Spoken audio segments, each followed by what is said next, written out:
We're here tonight to have our third public meeting for the project. The purpose of the meeting tonight is to show the 4 alternatives that we studied in greater detail from our meeting last fall, and to present to the public what we feel is the potential preferred alternative. And tonight is their opportunity to comment on that potential preferred alternative. We spent the last few months since our meeting last fall evaluating each alternative about how they impact the environment, whether it's wetlands or noise or impacts to farmland. We did traffic studies to look at how each alternative would effectively carry existing and future projected traffic, whether it's coming from existing routes or new traffic generated from land developed in the area. And we looked at whether each one was feasible, what each one would cost, and we looked at all those factors together and came up with what we thought is the best solution to address the project's purpose and had the least amount of impacts. We're trying to solve transportation problems from the commercial area around Illinois Route 3111 and US 67 up through Illinois Route 255. Currently there's a lot of traffic using roads that aren't designed to handle it, for example North Albee and Humbert Road, and what we'd like to do is put that traffic on a facility that is designed to carry it. So through the process, we've done a lot of engineering studies, a lot of environmental studies, and we've evaluated the traffic patterns, what they are today, and what will happen if we introduce a new route. And through this process, we work with a community advisory group, which is made up of a bunch of people from the community, from businesses to Lewis and Clark College, to the mayors, and to representatives of residents who live in the area. We work with them to try to get a feel for the community, make sure we're addressing their needs, and try to get that addressed as part of this project. And so tonight, what we are showing the public is we have 4 alternatives that were carried forward. These were presented at the last public involvement meeting. We've studied them, we've screened them, we've evaluated them further for design issues and environmental issues. And tonight what we're sharing with the public is what we are calling our potential preferred alternative. We can't call it the preferred alternative until the draft EIS or the EIS is approved by the Federal Highway Administration. At that point, we'll have a preferred alternative. After tonight's meeting, we will prepare a draft EIS.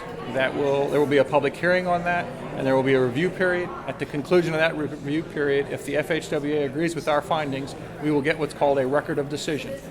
We cannot begin purchasing right-of-way for the project until we have that record of decision.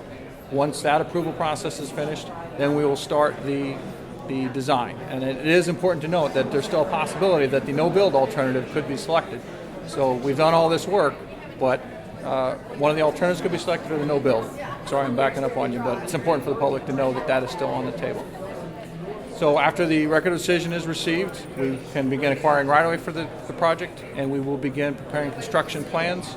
And that process can take 18 to 24 months, depending on complexity and the urgency. And if funding is then in place, then we can move forward with construction. The next thing that I think is really important about the project is EMS was involved in that community advisory group I talked about, and they stressed the importance of railroad overpasses so that their response time to people can be improved and the reliability of the transportation network can be improved. If people are getting stopped by trains, they have to build a lot more time into their schedule to get places. With these railroad overpasses, people will be able to count on the transportation system, and EMS will be able to get to people quicker.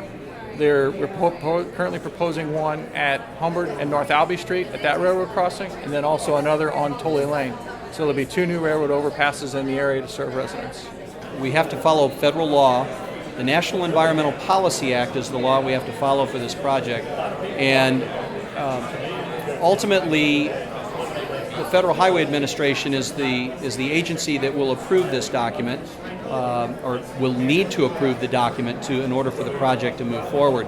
But we have to follow all of the procedures as mandated by the National Environmental Policy Act for this project, and part of that law requires us to present the alternatives to the public for comment and review. The traffic studies will look at, I talk about shift of traffic from one road to another. Once that occurs, we look at the ability of the road to carry the volume, and there are ways to study the capacity of that road and determine its level of service to the motoring public. Better levels of service are obviously what we're striving for here, and the facility that we are proposing does operate with good levels of service to the motoring public. It also attracts volume off of adjacent local roads, which are functioning beyond what they were initially built for. And so we're alleviating the capacity problems on some of these local roads, which also equates to a safety problem.